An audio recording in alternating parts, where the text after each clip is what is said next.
วันตากมันจะหยาบยุ่งแตกฟุ้งเหมือนไฟลงเปียแผ่นดินจะมีแต่คนชั่วคนจะลืมตัวผัวจะลืมเมียวัยรุ่นจะกินเหล้าเมาเบียสังคมจะเสื่อมเสียครอบครัวจะแตกแยก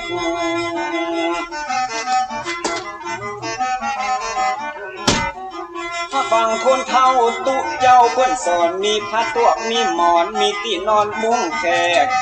แผ่นดินบ่เอาห้อนแตกวัยรุ่นจะบ่แหกกฎเกณฑ์ปองฮีดจะดีรายการธรรมะสร้างสรรค์ชีวิตฟังเตอจะมีแต่คุณประโยชน์ฟังธรรมะแล้วพิจารณาบ่ใจเข้าหูขวาแล้วออกหูซ้าย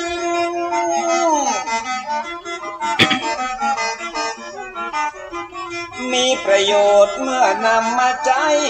ในชีวิตอย่างมหาศาลเตือนบอกผู้ใดประมาทบอกขาดเรื่องกินเรื่องทานคนมีศีลย่อมมาดลบันดาลให้สุขสำราญเจริญรุ่งโรจน์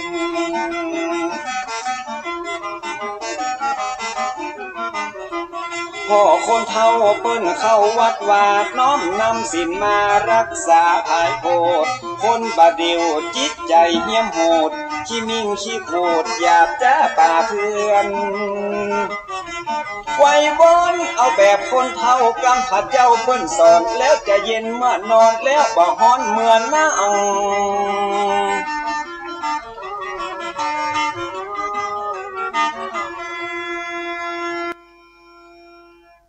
ขอความงอกงามในธรรมขององค์พระสัมมาสัมพุทธเจ้าจงมีแด่บรรดาท่านสาธุชนพุทธบริษัททุกท่านที่ฟังรายการทานธรรมทางสงบในค่ำคืนนี้อาตมาภาพผู้ครูประอุทัยรัตนปัญโยดร.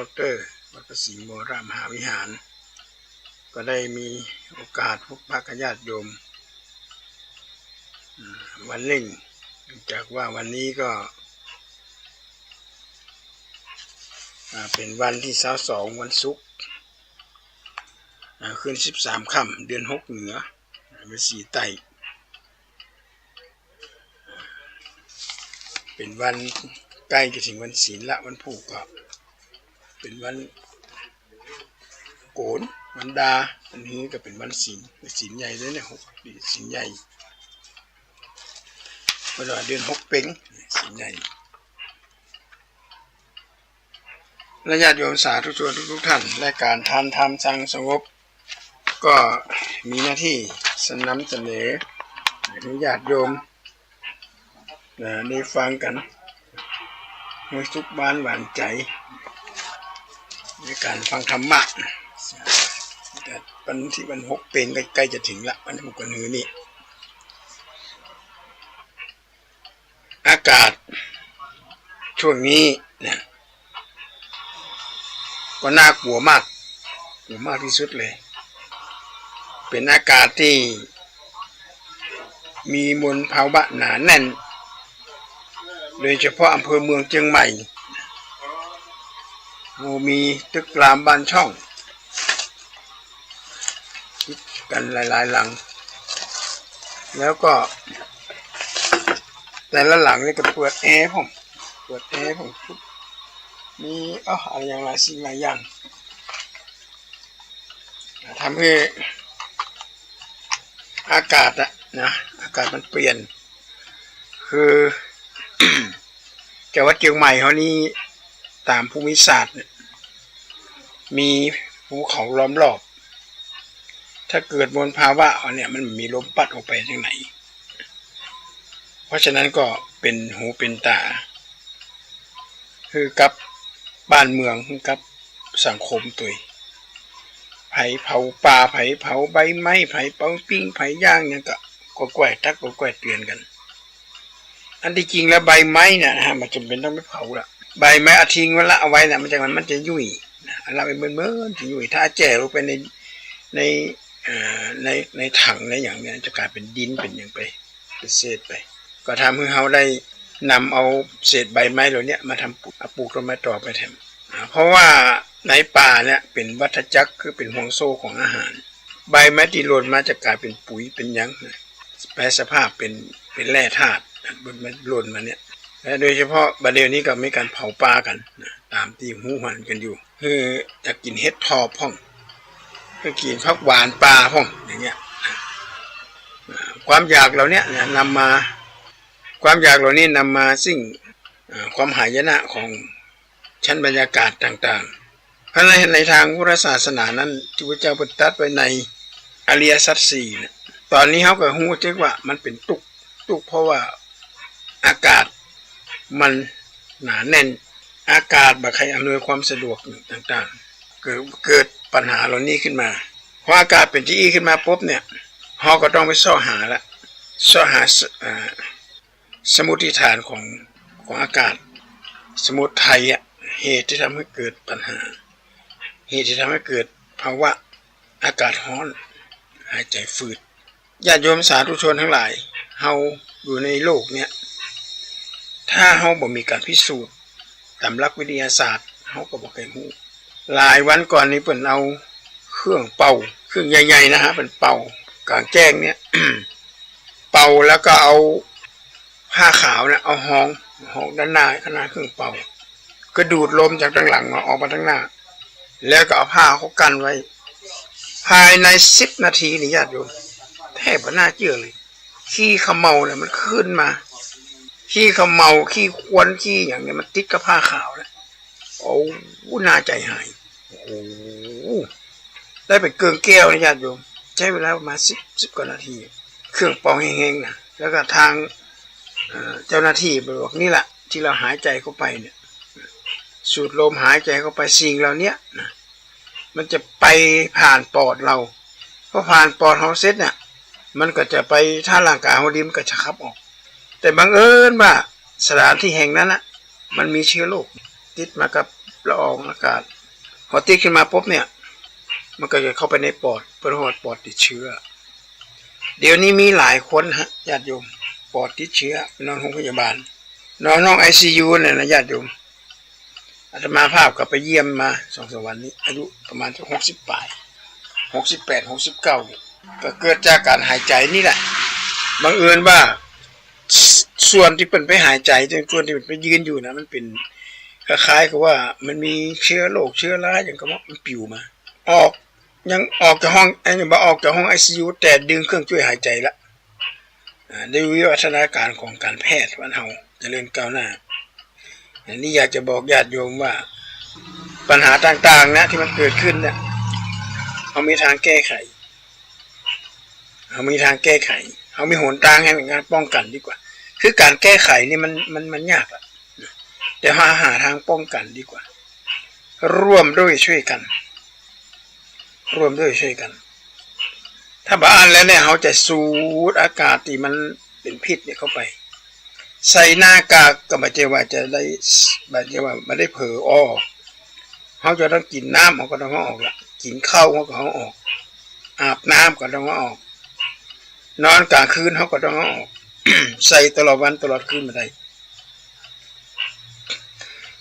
พอเมื่อเอาถอดออกแล้วน่ะสิ่งเหล่านี้ก็จะตุยมาแล้วเกิดปัญหาขึ้นมาอย่างนี้สมุทัยนิโรธหาทางขจัดสิ่งเหล่านี้ให้มันหายไปเขาจะเนี่ยอย่างไรจะมีมาตรการอย่างไรอันนี้บัดนี้อวดอ้างต่างประเทศเป็นนี่นะอย่างประเทศฝรั่งเศสเนี่ยประเทศฝรั่งเศสไผ่จะมานั่งปิ้งหมูปิ้งปลาอย่างข้างหนทางนี่ถือเป็นคดีใหญ่คดีร้ายแรงเลยเป็นงับติดคุกเลยมันไผ่จะปิ้งจะย่างอย่างไรก็เอาเขาเอาใส่เข้าไปในเครื่องไฟฟ้าเครื่องไมโครเวฟเครื่องอย่างนี้เอาไปปิ้งเอาไปย่างเอามากินขนมปังก็แฮมเบอร์เกอร์ก็ใส่กุ้งใส่กรอกอย่างนี้เปิ้นก็จะใช้เครื่องไฟฟ้าในการทำให้มันสุกแต่บ้านเฮานี่ใจถ่านใจหลัวเผากันสดๆร้อนๆทำให้เกิดปัญหาเกิดมลภาวะ เกิดมนต์เพราะว่าไม่ได้เกิดคนเดียวหรือญาติโยมมันเกิดขึ้นกับทุกผู้ทุกคนที่อยู่บ้านเฮาเนี่ยทุกคนก็ได้รับเหมือนกันหมดแล้วโอกาสที่จะติดเชื้อที่จะก็มีนักด้วยหาทาง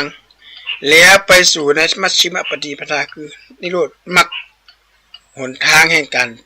ดับทุกข์เฮาสิแยกอย่างไรจะอาศัยเส้นสายอาศัยหู้จักนักการเมืองอย่างเงี้ยนะเผาหันเผานี่พอมีเรื่องเวลาก็วิ่งเข้าไปหานักการเมืองเพิ่นช่วยทางที่ว่าเปิ้นเองเปิ้นก็บ่อยากจะช่วยหรอกเปิ้นก็อยากเปิ้นมาเป็นอาสาสมัครรับใจประชาชนเปิ้นก็ต้องการให้สิ่งแวดล้อมเนี่ยมันดีสิ่งแวดล้อมมันดีจะบ่เป็นภัยเป็นพิษเป็นภัยต่อคนอยู่ใกล้ญาติโยมทั้งหลายเพราะฉะนั้นชีวิตของคนเฮาเนี่ยสิ่งที่มีค่ามากที่สุดคือเป็นสมบัติที่มีค่ามากที่สุดคือลมหายใจ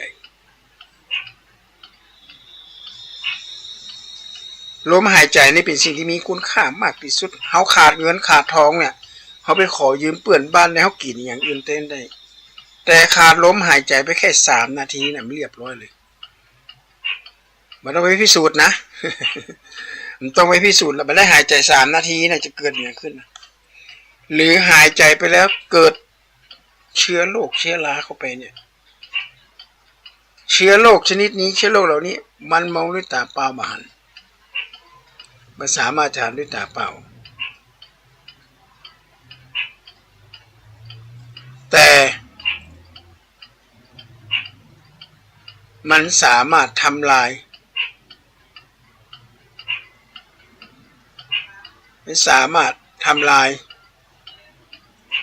ชีวิตของมนุษย์เราตัวน้อยไปแพร่ขยายเข้าไปในร่างกายมันลมหายใจจึงมีสิ่งที่มีสมบัติอันล้ำค่ามากที่สุดของมนุษย์แล้วทุกคนก็หันกลวยทุกคนมีความคิดเห็นเหมือนเดียวกันหมดบ่มีใครขัดแย้งเมื่อบ่มีใครขัดแย้งลมหายใจมีค่ามากที่สุดเฮาต้องช่วยกันญาติโยมปี่หู2น้องหู1อาตมาภาพยังแอบดีใจน้อยๆนึงนะว่ามีรถไฟฟ้าเข้ามาบ้านเฮาแต่ว่าด้านคุณภาพก็ยังบ่กล้าการันตีว่ามันจะใจไปเหมือนก่อนหันมีระเบิด รถไฟฟ้าระเบิดอย่างเงี้ยชาติทานมันระเบิดมันจะได้หูอาจจะประมาทไปกะหรืออาจจะมีการโจมตีกันนั่นการตลาดกะอย่างต่างๆเหล่านี้นะแต่ถ้าหากว่าเป็นรถไฟฟ้าหมดนี่น่าจะดีนะ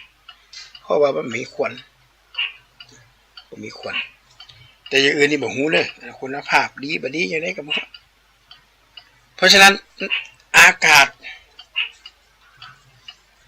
ที่บริสุทธิ์ถือว่าเป็นสมบัติมากกว่าเงินเป็นหลายร้อยเท่าสุขภาพคือทรัพย์ที่ประเสริฐมากที่สุดสุขภาพนี่เป็นทรัพย์อันประเสริฐเพราะการทำงานต้องอาศัย1กำลังกายร่างกายต้องแข็งแรงถึงจะเก่งขนาดไหนถึงจะเชี่ยวชาญขนาดไหนถึงจะมีความรู้มากขนาดไหนแต่ถ้าหากขาด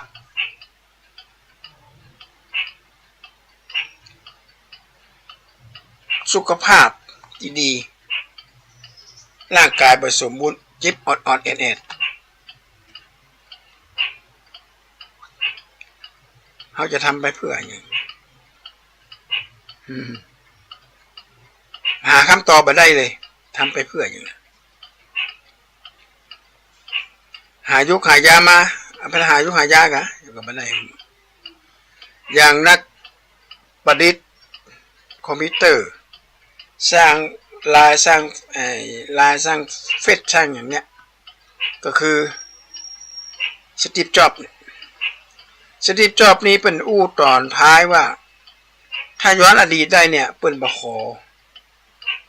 อนอนดึกบ่ขอแฮบบ่ขอเคร่งเครียดตัวเคร่งคัดตัวเคร่งเครียดตัวงานเท่าหน้าที่การงานหนักเกินไปคือเห่งเกินไป 1 วัน 1 คืนมี24 ชั่วโมงสตีฟจ็อบส์นอนประมาณสัก2 ชั่วโมง2 ชั่วโมงเลยญาติโยมนอกนั้นนี่จะทำโปรแกรมทำอย่างต่างๆนะพอสำเร็จขึ้นมาปุ๊บเปลี่ยนมาเองเลยนะทรัพย์สมบัติที่มีอยู่เนี่ยร่างกายเขาเป็นทรัพย์สมบัติที่มีค่ามากมันสามารถจะเอาอย่างไปเปลี่ยนได้ประเด็นนี้มีวัฒนาการก้าวหน้าเปลี่ยนไตเทียมคิดให้ดีนะญาติโยมไตเทียมมันก็คือของเทียมขนาดของน้องเอามาฮือปีของลูกเอาฮือแม่ของแม่เอาฮือลูกก็อยู่ได้เหมือนกันนะไปมากับของแกงแดงเนี่ยเราเปลี่ยนอาจจะมาหันขนาดเปลี่ยนไตเอาไตจากน้องมาใส่ได้สักวางหนึ่งก็เริ่มต่อต้านเริ่มมาฮับที่ไม่จะเป็น DNA อะไรก็ตามเพราะนั้นร่างกายนี่จึงเป็นทรัพย์ที่มีคุณค่ามากมันสามารถจะเอาอย่างอื่นมาทดแทนได้มาเปลี่ยนได้นิ้วมือปุ๊ดกับปุ๊ดไปเลย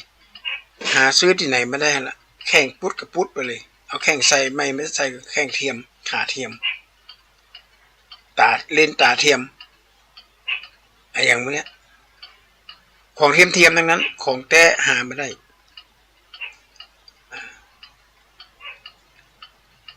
ร่างกายนี่เป็นทรัพย์ที่มีคุณค่ามาก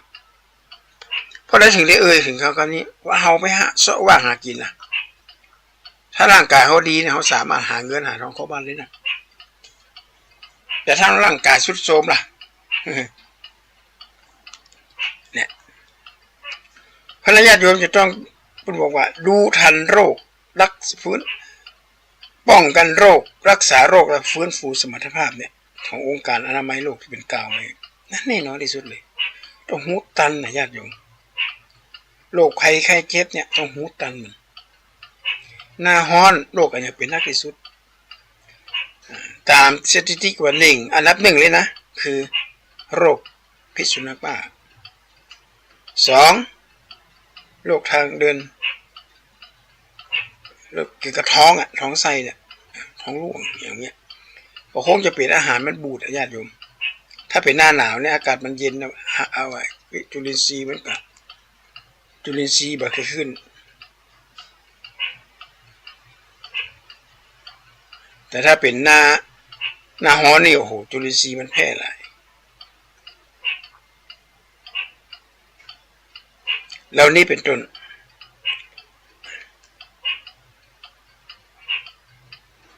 ประการที่3ก็คือโรคภูมิแพ้โรคภูมิแพ้คือเกิดจากความเครียดเป็นโรคภูมิแพ้มันสามารถที่จะหายาอย่างมากินได้ละเพราะปิดไปทางในโรคภูมิแพ้โรคภัยไข้เจ็บเหล่านี้ถ้าหากว่าหูตันมันเนี่ยเขาอาจจะเป็นโรคภัยชนิดนี้ก็ได้แต่ถึงมื้อถึงวันเขาหูนะบางคนจบปริญญาโทจบปริญญาเอกสูบบุหรี่มาโอ้ไออย่างน่ะกินเพลเหล้าน่ะจบปริญญาโทจบปริญญาเอกกินเพลเหล้าสูบบุหรี่ไม่ค่ำเมื่อคืนแต่ที่เป็นข่าวด็อกเตอร์คนนั้นจะพวกตีกันหัวล้างข้างแตกต่างๆนานาเนี่ย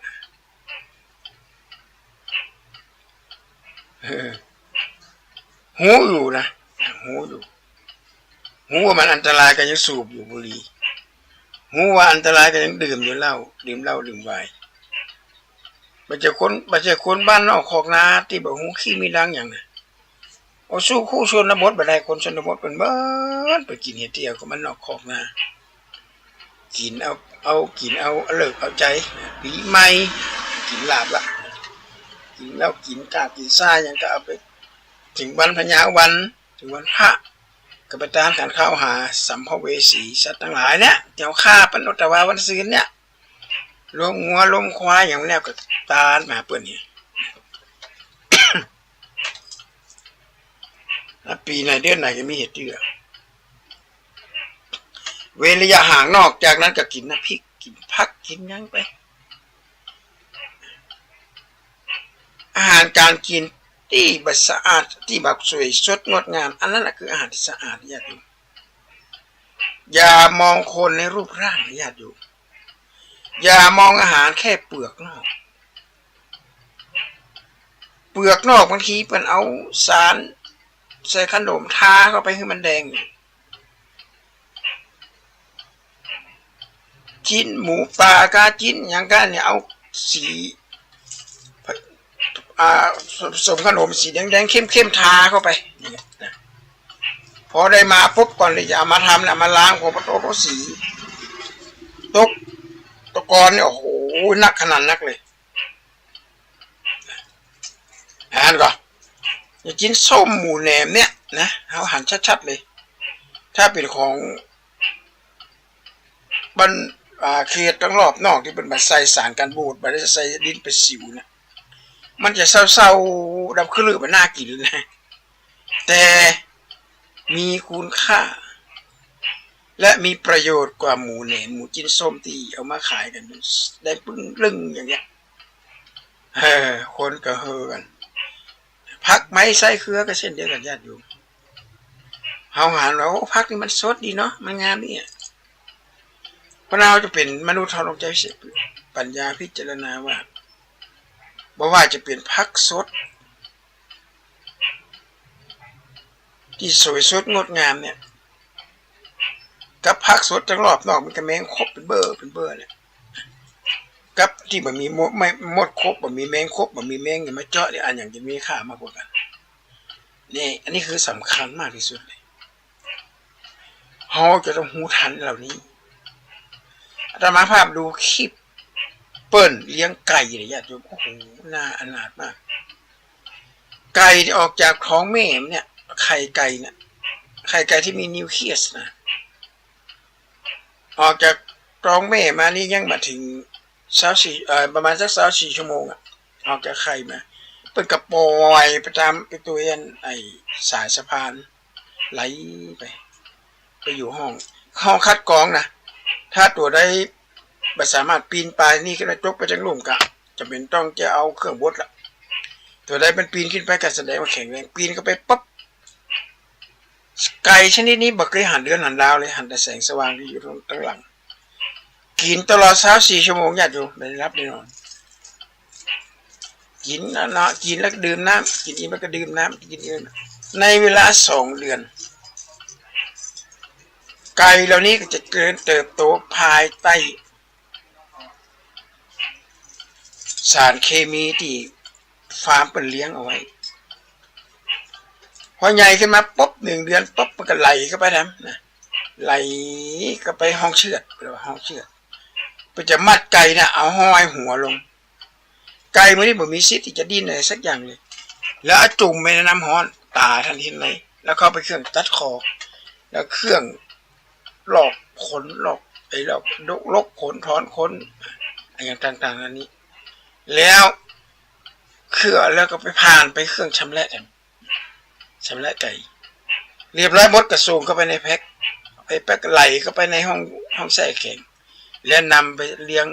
ขายเอาไปขายอันนี้แสดงให้เห็นว่าไก่นี่เกิดมาเนี่ยบ่เคยหันคนมนุษย์คนเราบ่เคยรู้จักไผเลยกินแล้วบ่ได้พักผ่อนเลยนะและอันเนี้ยเดี๋ยวนี้เครื่องไม้เครื่องมือนี่มีมาละได้มีละเครื่องนึงก็หลาย10 ล้านเลยญาติโยมหลาย10 ล้านเครื่องนึงนะต่อเครื่องเปิดก็เอาเลี้ยงกันจะอีละแล้วเฮากับป้ากันซื้อไก่มาไก่ย่างของไก่อบไก่ย่างต่างๆนานาเหล่านี้ซื้อมาเอามากินกันสารเคมีเหล่านี้ถ้าเรากินบ่อยมันก็อันตรายนะมันก็ไปสะสมในร่างกายกำน้อยเพราะร่างกายเขาเนี่ยมันก็เหมือนกับว่าเหมือนกับบ้านเฮือนหลังหนึ่งอ่ะสะสมเข้าไปเพราะฉะนั้นพระบาทสมเด็จพระเจ้าอยู่หัวรัชกาลที่ 9บอกว่าเศรษฐกิจพอเพียงผักสวนครัวดีที่สุดมากเลยบางคนจัดสวนยอมเป็นหมื่นเป็นแสนแปลงบ้านตกแต่งรถเป็นหูสักเท่าไรแต่เจ้าของบ้านอยู่ได้เหมือนเป็นแม่งตายเสีย หรือตับอักเสบไอ้อย่างพวกเนี้ยนะก็เพราะไปกินของปิ้งของย่างของทอดของมันด้วยแบบลำคำนึงถึงความหายนะที่มันเกิดขึ้นมา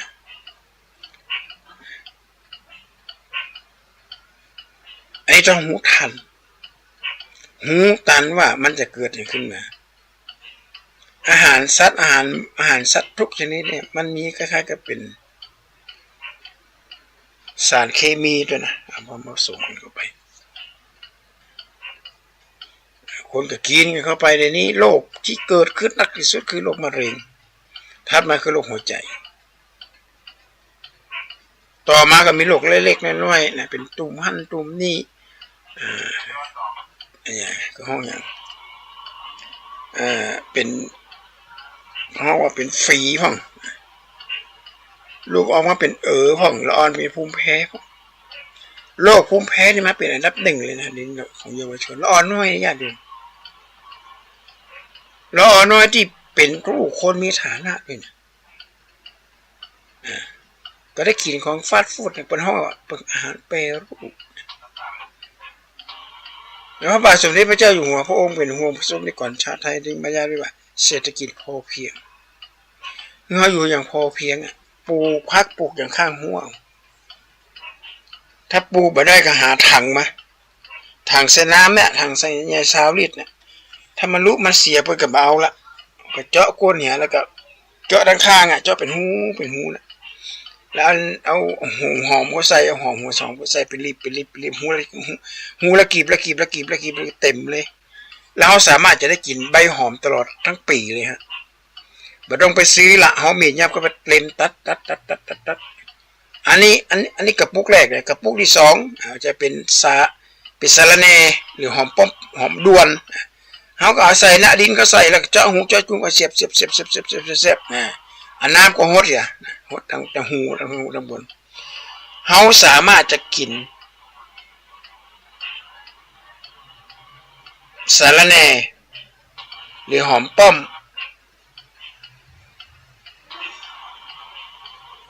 ได้ตลอดปีเลยถัดมาก็ใส่เงินน้ำอาจจะปลูกหอมป้อมเปอร์ผักชีฝรั่งหรือผักไผ่ไอ้อย่างเนี้ยก็ใส่ในถังแล้วเอาเลี้ยงกับหมู่บ้านไม่ต้องไปอายไผ่ถึงเวลาที่จะเด็ดมาประกอบอาหารเขาก็ไปเด็ดเอาลงไปซื้อนะตามท้องตลาดก็บริว่าไผ่นะเขาจะต้องเรียนรู้ในตัวเก่าเองเขาหาทางป้องกันเขาหูทันมาแล้วหรอกอันตรายมันจะเกิดขึ้นอาตมาว่ามันจะเกือบทุกหลังคาเฮือนนะโรคมะเร็งเนี่ยมันจะเกือบทุกหลังคาเฮือนเข้าไปแหละสมัยโบราณเป็นยังเป็นอย่างก็เพราะมันกินของประเภทนี้แหละของประเภทเป็นพักเป็นไม้มันจะของปิ้งของย่างนะของปิ้งของย่างก็ว่าไปแบบอย่างนี้คนตะกอนเป็นกินกันเพราะฉะนั้นญาติโยมสาธุชนทั้งหลายนะร่างกายถือว่าเป็นทรัพย์อันล้ำค่ามากบ่มีทรัพย์อย่างจะมีค่าเท่ากับร่างกายหาทรัพย์หาอะไรอย่างอื่นมาใส่ก็ไม่ได้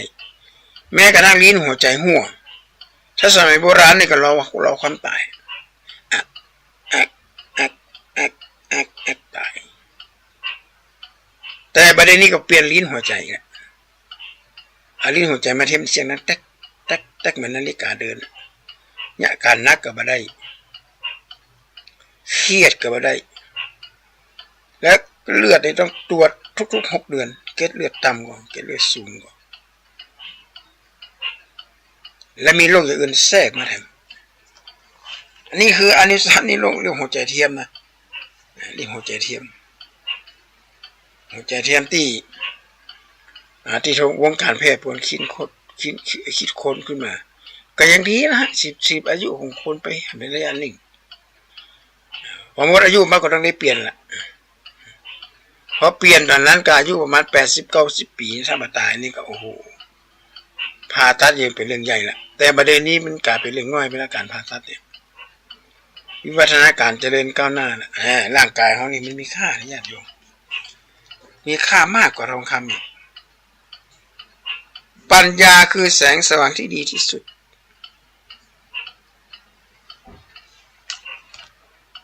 แสงสว่างอย่างมันจะเทียบกับแสงสว่างของปัญญาไม่ได้ละคนโบราณมันบอกว่าคนมีปัญญาเหมือนน้าปากตางมานาปากตางคือนาลุ่มเมืองญาติโยมนาลุ่มเมืองคือนาอยู่ใกล้ๆกับอยู่ใกล้ๆกับอยู่พื้นละเนี่ยพื้นห้องเมืองไหลน้ำไหลลงมาของห้องน้ำปากตางแล้วคนมีปัญญาเนี่ยที่สำคัญมากดำรงชีวิตอยู่ด้วยปัญญาบอกว่ายังจะเกิดขึ้นก็ตามนี่ยกตัวอย่างเช่นตอนนี้ข่าวกำลังดังมีการซื้อขายอะไร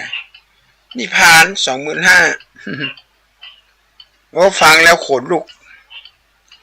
ถ้าถามอาตมาว่าอันนี้คือละครน้ำเน่า อาจจะจัดฉากแต่งขึ้นมาก็ได้บอกว่าซื้อนี้ปั๊บจากบักกับมาเกิดแล้วคุณหูได้ยังไง คุณหมุนโลก คนเดียวกันก็ไม่ใช่ไม่ได้หมุนโลกคนเดียว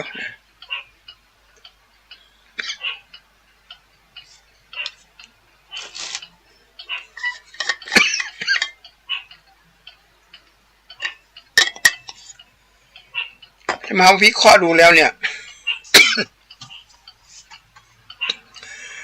การค้าการขายนิพพานนะอ้างว่าทอดจิต ทอดดวงวิญญาณ สามารถรับอย่างต่างๆได้สิ่งเหล่านี้ มันเป็นสิ่งที่หลอกลวงโดยชัดๆเลยอาตมาขอประทานโทษญาติโยมด้วยเนี่ยบังเอิญว่าเดินทางไกลไปต่างจังหวัดแล้วก็ไป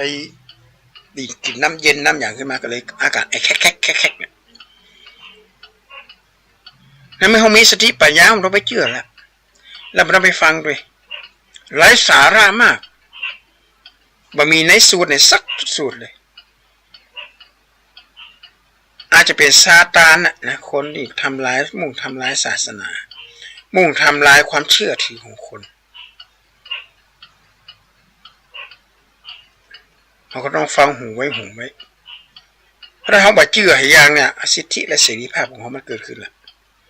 ถ้าเขามัวไปเถียงวิดาไปว่าเนี่ยสิ่งนั้นก็จะอันตรายละจะตัวมารับปัญญาจริงเป็นแสงสว่างที่ดีที่สุดล้ำเลิศมากที่สุดเลยเป็นแสงสว่างบ้านเมืองเจริญงอกงามขึ้นมาได้บ้านเมืองมีความก้าวหน้าทางด้านเทคโนโลยีด้านสื่อสารต่างๆเนี่ยนะเกิดมันจะปัญญาคนที่อยู่เบื้องหลังจะเป็นเรื่องคนนี้ปัญญาปัญญามันนึกถึงคนสมัยโบราณเมื่อ100 ปี200 ปีแล้วก่อนรถล้าก็มีถนนหนทางเม็ดโอ้ญาติโยมหน้าฝนนี่ล้องัวบ่ได้ยังขำนะทางออกไปนะล้อเป่าก็ยังขำอยู่แต่ก่อนเนี่ยอาจจะมาผ่านแล้วโอ้สำรวจใจต่อมามนุษย์เรามีสติปัญญาผลิตรถยนต์ขึ้นมาแหละแปลงถนนดีๆขึ้นมาเป็นเครื่องบินเหาะอยู่บนอากาศก็มีมีหลายอย่างมีหลายสิ่งหลายอย่างนี่คือคนมีสติปัญญานะเจดีย์ใหญ่ๆโอ้โหกับบ้านกับเมืองใหญ่แต่ผลสุดท้ายก็เป็นสมบัติของโลกนะทำให้คนมากราบมาไหว้มาแอวเรามาวิเคราะห์ดูดีว่าปัญญาอย่างใดๆเนี่ยเจดีย์เหล่านี้แปลงใหญ่แต่ใหญ่ว่าโอ้บริกีก้อนหนึ่งของเขาในตัวบ้านตัวเมืองอันนี้คือคนมีปัญญามองการไกล จะยกตัวอย่างเช่นอย่างครูบาเจ้าศรีวิจัยเป็นสร้างวิหารหลวงวัดพระสิงห์แต่ก่อนหลวงครูบามันหลังมันนี่ใหญ่หรือว่าหลังเก่าจะตัวละมุกน้อยเดียวกับพ่อกะครูบาว่ามันจะแบบป้อนนั่งรุมซ้ำคนมาเกิดขึ้นหนักก็เหมือนกับครูบาว่าแท้เลยครูบาเจ้าศรีวิจัยเป็นว่าแท้เลยเวลามีการมีงานอย่างต่างๆเนี่ยนะวันเวียนเทียนวันมาฆบูชาวันอาสาฬหบูชาวันมาฆบูชาวันวิสาขบูชาเนี่ย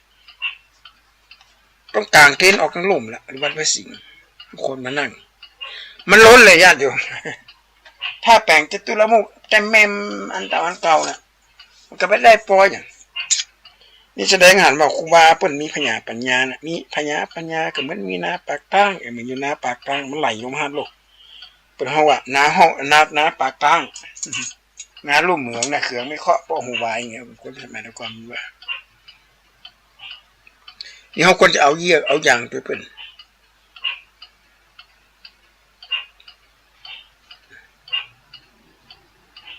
คือมันพิจารณาว่าเนี่ยยังได้ให้เกิดปัญญาขึ้นมาล่ะปัญญาเกิดขึ้นจากอะไรหนึ่งจิตตมยปัญญากับปัญญาเกิดจากการคิดใคร่ครวญโยนิโสมนสิการใคร่ครวญเสียก่อนอาตมาจะยกตัวอย่างเช่นมีชายคนหนึ่งเป็นลูกของเป็นเศรษฐีรวยมากแล้วมีกาน้ำชา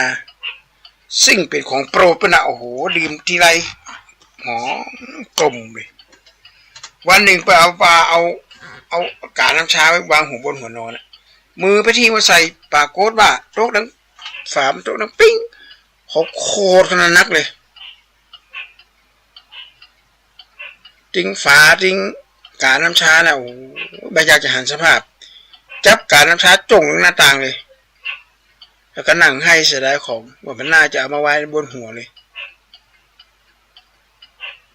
พอใต้พอเหนือเนี้ยแบบเปิดไฟอย่างนี้อย่างละจงลงหน้าต่างเลยโอ้มาพอไหมเจ้าโอ้ฝาการน้ำเขาจะมาเหลวสักหน่อยนี่มันแตกสักหน่อยเนี่ยเอาแล้วการน้ำที่เอาขว้างเหรอปากกดว่าไม่คืนนะกำที่มันตกลงมาเนี่ยกาน้ำติ้งตัวกาติ้งฝาเนี่ยตกก็ใส่ผ้านะแต่พวกก็ใส่ตะกร้าที่เอาผ้าที่เอาไว้แล้วแกจับได้ตะกันก็โจ่งลงหน้าต่างเอาแกก็นั่งให้อ่ะไปสิได้ของพอหล่นไปพอกาน้ำปากกดว่ากาน้ำตกกลางพุ่มไม้มาเป็นอย่างสักอย่างเลยมาแตกไปอย่างโอ้โหเขาดีใจมากเลยที่กาน้ำชาเอาฝามาใส่หันก็ญาติโยมคนเฮาเนี่ยถ้ามีโยนิโสมนสิการมีพญาปัญญาพิจารณาให้ก่อนจิตตมยปัญญาเกิดจากการ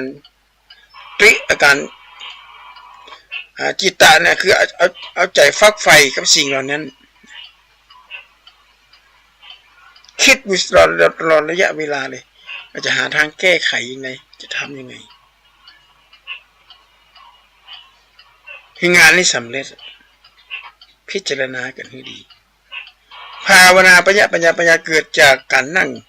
ภาวนานั่งพิจารณานักวิทยาศาสตร์หลายๆคนนะท่านญาติโยมนักวิทยาศาสตร์ที่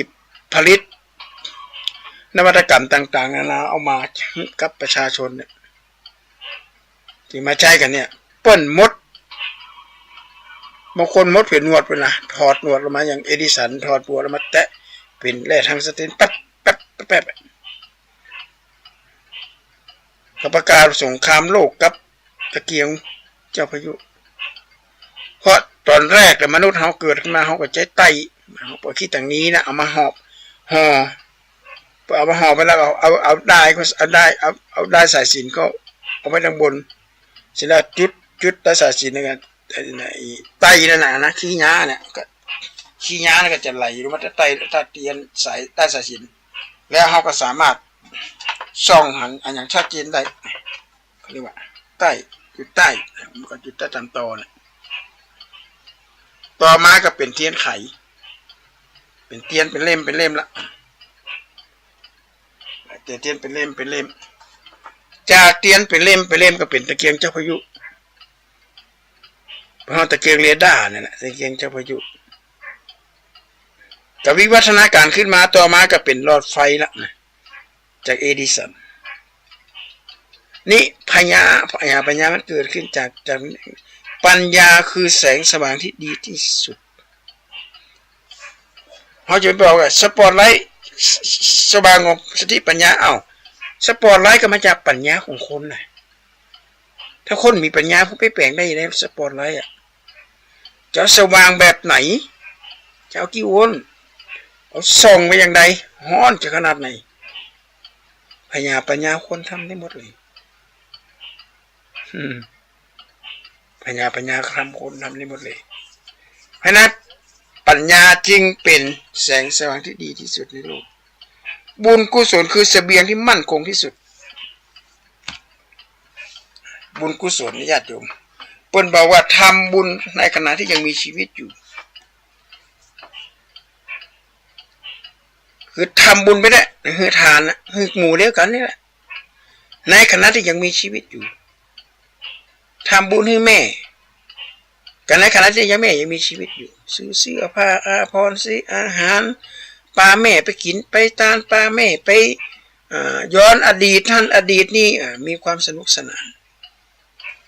เขาจะปลาเป็นไปตอนไรล่ะจะปลาเป็นไปตอนตายกันเป็นนั่งเฝ้าอยู่หน้าห้องหน้าหีบหน้าร่องให้โซมันก็ไม่ใช่เหตุไม่ใช่เรื่องต้องทำบุญละทำบุญละจะเป็นเสบียงดีมากที่สุดสามารถทำให้พ่อแม่มีความสุขกายสุขใจพ่อแม่ก็ควรจะให้ทานกับลูกให้เวลากับลูกเราอ่อนน้อยต้องการความอบอุ่นจากพ่อจากแม่ลูกไปเรียนหนังสือในหัวในเวียงไปหลายวันหลายเดือนกว่าจะปิดเทอมปิกมาบ้านพ่อแม่ไปอยู่บ้านทำไมไปเนี่ยเปียกเนี่ยการไปหั่นไปนี่ไปงานสังสรรค์ไปนั่นไปนี่ละอ่อนก็เกิดความเครียดพอละอ่อนเกิดความเครียดขึ้นมาพวกก็ไปหาเปื้อนถ้าเปื้อนดีก็ดีไปแต่ถ้าเปื้อนดีบ่ดีล่ะจะเกิดอะไรขึ้นไปกินเหล้าก็ไปเสพยากันแล้วบัดเดียวซ้ำยิ่งยาบ้ายาม้ายาอีโอ้ยญาติโยมสาธุชนที่เป็นญาติกันเนี่ยโอ้เป็นการรอดเลยนะโอ้ยยังมาแปลงได้แปลงว่าก็เพราะวิวัฒนาการของเทคโนโลยีมันวูเวล้ำไป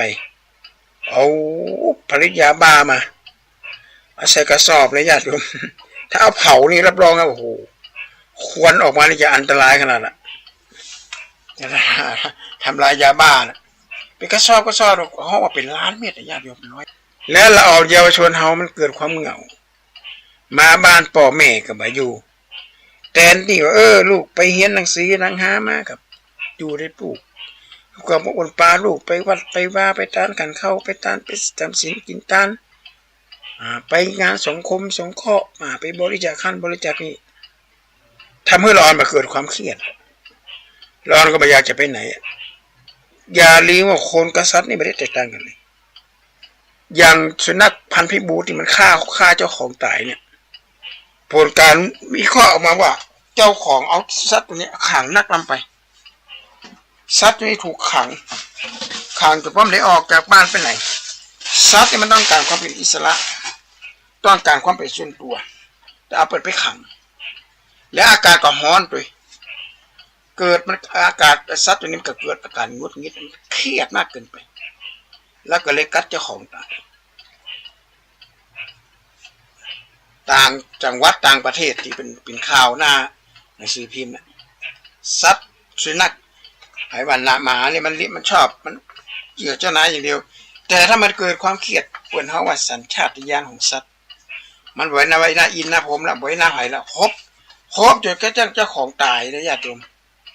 มันน่าอนาถมากเลยลูกก็เช่นเดียวกันญาติโยม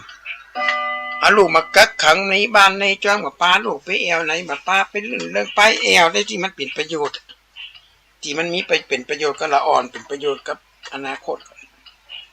อธิบายเหตุผลอธิบายความผิดความถูกของลูกหลานฟังเนี่ยและสิ่งต่างๆวันนี้ก็จะมาเกิดขึ้น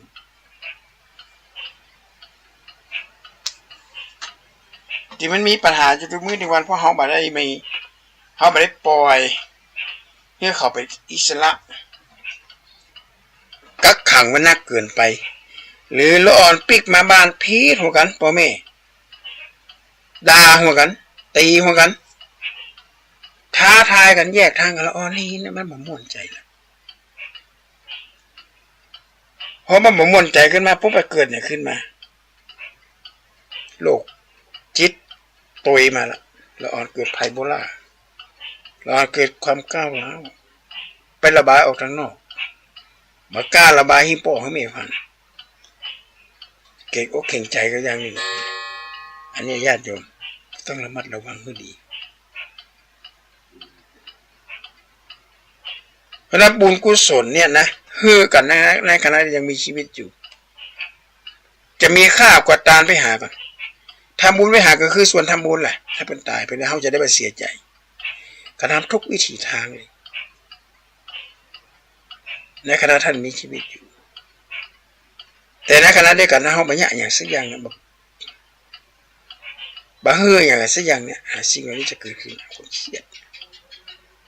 ญาติโยมทั้งหลายสาธุชนทั้งหลายก็ฟังไว้เป็นอุเทศเป็นข้อคิดในการดำเนินชีวิตอาตมาภาพได้อู้มาว่าครั้งแรกอันดับหนึ่งคือลมหายใจคือสมบัติที่มีค่ามากที่สุดของมนุษย์อันนี้นี่ไม่มีใครเถียงสักคนต้องหายใจให้สะดวกหายใจในอากาศดีๆการลมหายใจเป็นสมบัติมีค่ามากที่สุดสุขภาพคือทรัพย์ที่ประเสริฐที่สุดสุขภาพดีนะเนี่ยอย่างไรสุขภาพดีเวลาเขาไปหับศีลหับปอนเป็นปั่นปอนเนาะอายุวัตโกธนวัตโกสิริวัตโกยศวัตโกพลวัตโกเนี่ยวัฒนะก็คือพัฒนาอายุเป็นจะบอกว่ากลับไปถึงบ้านกับพัฒนาอายุเนื่อยเนี่ยอย่างไรบ้างเอาไปศึกษาไปเนี่ยอย่างถึงอายุยืนยาวนะตัดความอยากออกผลการวิจัยคนพบว่ากินนักตายวุ้ยถ้ากินนั่งนี่ตายวุ้ยแล้วร่างกายทั้งนั้นมันทำงานนักลงไปกินน้อยตายจ้ากินได้กินพ่องไม่ได้กินพ่องอย่างเงี้ยอดอยากอย่างเงี้ย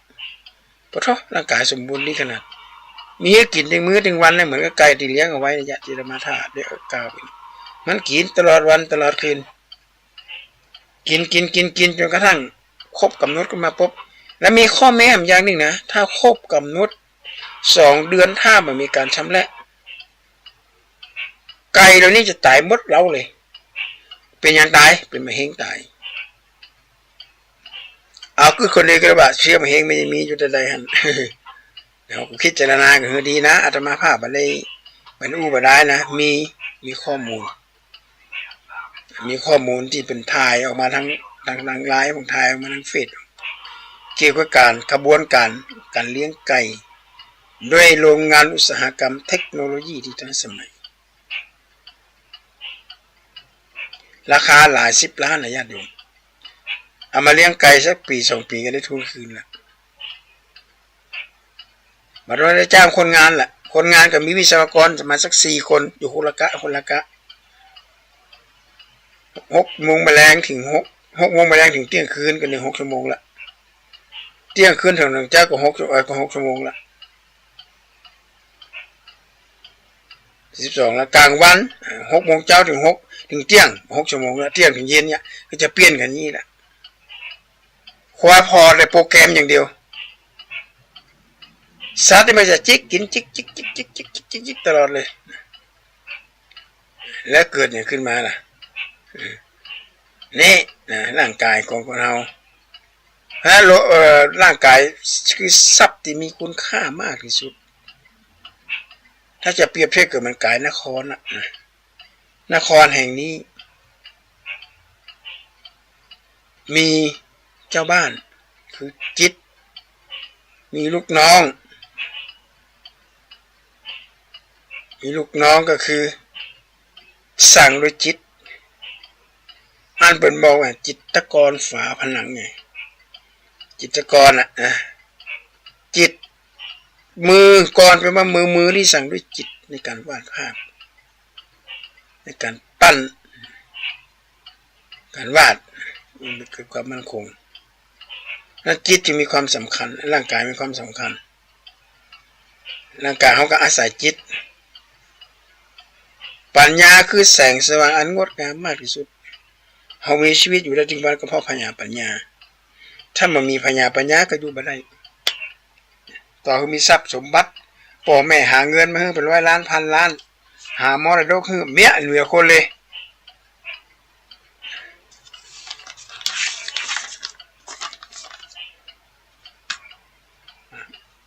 เป็นห้องไว้ว่าผมดีผมมีคนเก่าเข้าดีผมมีคนต่ำบ้านหลังผมมีคนอยู่คนมีความรู้จะกินบ้านกินเมืองคนนุ่งเหลืองห่มเหลืองเปลี่ยนเป็นสีอื่นคนจะแตกตื่นผ่านยาก3 ตัว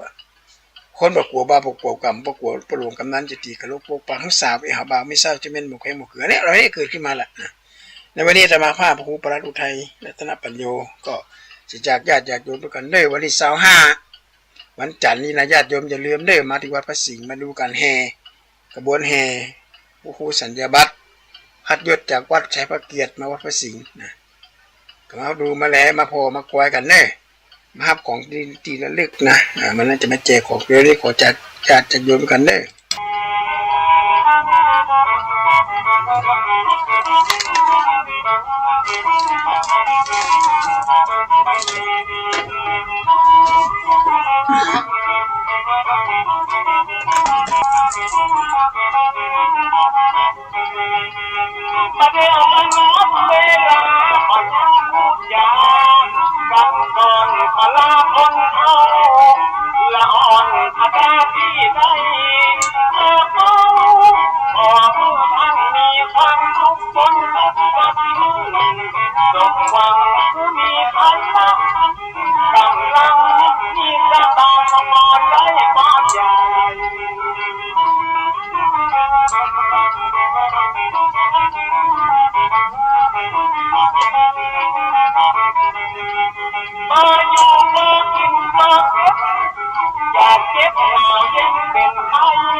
ข่าวสารเพื่อการประชาสัมพันธ์ขอเชิญร่วมทำบุญทอดผ้าป่าสามัคคีบารมีธรรมในพิธีงานยกยอดฉัตรหลังคาวิหารวัดชัยสถานป่าเศร้าน้อยตำบลสันปุเรยอำเภอดอยสะเก็ดจังหวัดเชียงใหม่ตรงกับวันจันทร์ที่15 เมษายนพุทธศักราช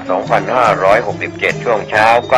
9:30 นาทีวิหารวัดชัยสถานป่าเศร้าน้อยหลังจากคณะสงฆ์คณะศิษย์คณะศรัทธาของวัดชัยสถานป่าเศร้าน้อยภายในภายนอกร่วมกันบูรณะในช่วงที่ผ่านมาจึงมีกำหนดที่จะได้ยกยอดฉัตรหลังคาวิหารจันทร์ที่ 15 เมษายน พุทธศักราช 2567 ช่วงเช้า 9:30 นาทีเป็นต้นไปท่านที่จะสอบถามรายละเอียดและร่วมทำบุญติดต่อได้ที่พระครูประภัชชัยคุณเจ้าวาดวัดชัยสถานป่าเศร้าน้อยเจ้าคณะตำบลสันปุเรยเขต 2 อำเภอดอยสะเก็ดจังหวัดเชียงใหม่ 053 114 3 32มือถือ0876572458ก็เป็นงานยกยอดฉัตรหลังคาวิหารของวัดชัยสถาน15เมษายนพุทธศักราช2567ช่วงเช้า 9 นาฬิกาท่านร่วมบุญได้กุศลโดยพร้อมเพรียงกัน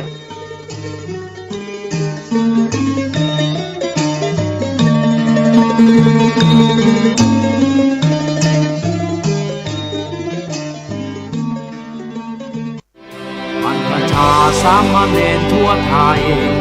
ที่เข้ามา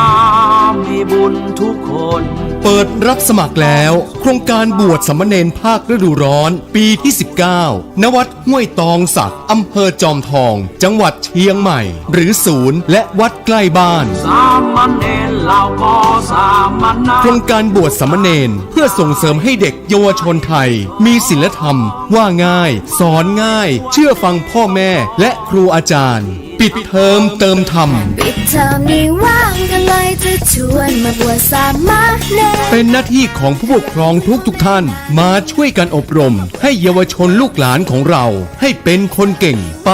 พร้อมๆกันต้องเป็นคนดีของครอบครัวชุมชนรู้ภัยยาเสพติดเปิดรับสมัครจำนวนจำกัดไม่เสียค่าใช้จ่ายตลอดการบวชรีบสมัครด่วนที่วัดห้วยตองสักรับจำนวนจำกัดโทรศัพท์สอบถาม062-405-7072หรือไปสมัครด้วยตัวเองได้ทุกวันที่สำนักงานวัดห้วยตองสักตำบลขวงเป่าอำเภอจอมทองจังหวัดเชียงใหม่เด็กวันนี้คือผู้ใหญ่ในวันหน้ามาบวชกันเยอะๆนะประชาสัมพันธ์โครงการบรรพชาสามเณรภาคฤดูร้อนของคณะสงฆ์อำเภอดอยสะเก็ดประจำปี 2567 ปีที่ 43 ขอเชิญร่วมเป็นเจ้าภาพอุปถัมภ์โครงการจำนวน 99 รูปรับสมัครเยาวชนชายอายุ 11-15 ปี หรือเกิดปี 2552 ถึง 2556 กำหนดการบรรพชาวันที่ 6 ถึง 20 เมษายน 2567 ร่วมทำบุญเป็นเจ้าภาพผ้าไตรชุดละ 800 บาท ร่วมทำบุญโอนผ่านบัญชีธนาคารกรุงไทยสาขาดอยสะเก็ดชื่อบัญชีโครงการบรรพชาสามเณรภาคฤดูร้อนอำเภอดอยสะเก็ดเลขที่บัญชี 663-412-0641 ติดต่อรับเป็นเจ้าภาพและสมัครบวชได้ที่กองงานเลขานุการเจ้าคณะอำเภอดอยสะเก็ด096-804-5192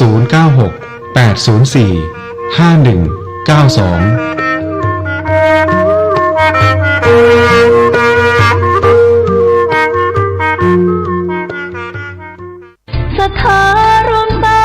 มัคคีพี่น้องพระสิงห์ในแดนสถานเจริญสุขศรัทธาสาธุชนพุทธบริษัททุกท่านวัดพันอ้นขอเชิญทุกท่านรวมใจเป็นหนึ่งเดียวเพื่อทำบุญทอดพระป่าสามัคคีร่วมกันสร้างพุทธมณฑลจังหวัดเชียงใหม่ตั้งอยู่ที่บ้านโทกเสือตำบลดอยหล่ออำเภอดอยหล่อจังหวัดเชียงใหม่ในเนื้อที่190 ไร่กำหนดทอดพระป่าสามัคคีในวันพุธที่12มิถุนายน2567เวลา 14 นาฬิกาณศาลา